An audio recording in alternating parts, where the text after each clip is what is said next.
Hey guys, it's Miss M, and I'm going to talk to you today about how to solve for x by factoring. So before we get started, we need to remember a rule called the zero product property.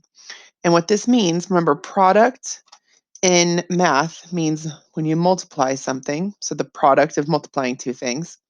So a zero product property just says that when the product is zero or when the answer is zero, that means that one of the two things that you multiplied by must have been zero. And let's test this out.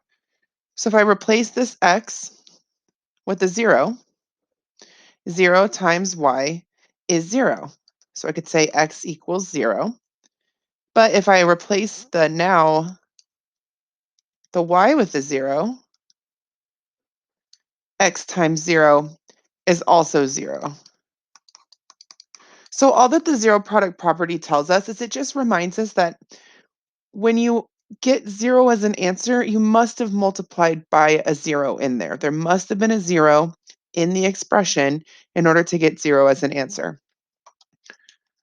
So let's take a look at our first example for what we're learning today, which again, remember, is solving for x by factoring. So in the examples today, they're all factored already. So this has already been factored. So now let's remember we have two binomials and they're being multiplied together. So this is almost exactly like what we had up here. X times y equals 0.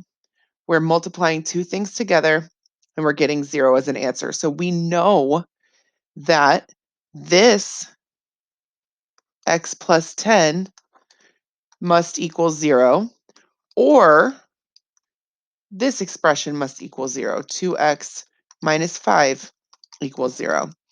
Now we just solve for x. X equals negative 10. Or if we do this one, we get 2x equals 5. Divide by 2. X equals 5 halves. So we get two answers for x. So basically, anytime that we solve by factoring, you're going to get two answers.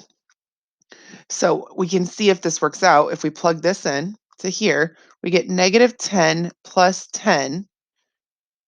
That's going to equal 0. So it's really saying 0 times 2x minus 5. Does that equal 0? Yep. Or we could have here, if we plug this x in, 2, 5 over 2 times 2 minus 5. If we look at that, those are going to cancel out. We're left with 5.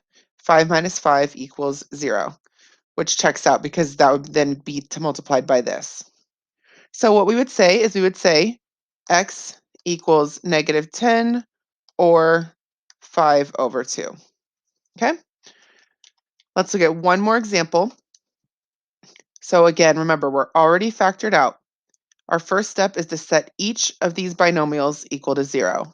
X minus 2 equals 0. X plus 8 equals 0. X equals 2. X equals negative 8. Then you just want to plug each of those in and make sure that it equals 0. So 2 minus 2 is 0, and negative 8 plus 8 is also 0. So we would say x equals 2 or negative 8. Boom. That's it.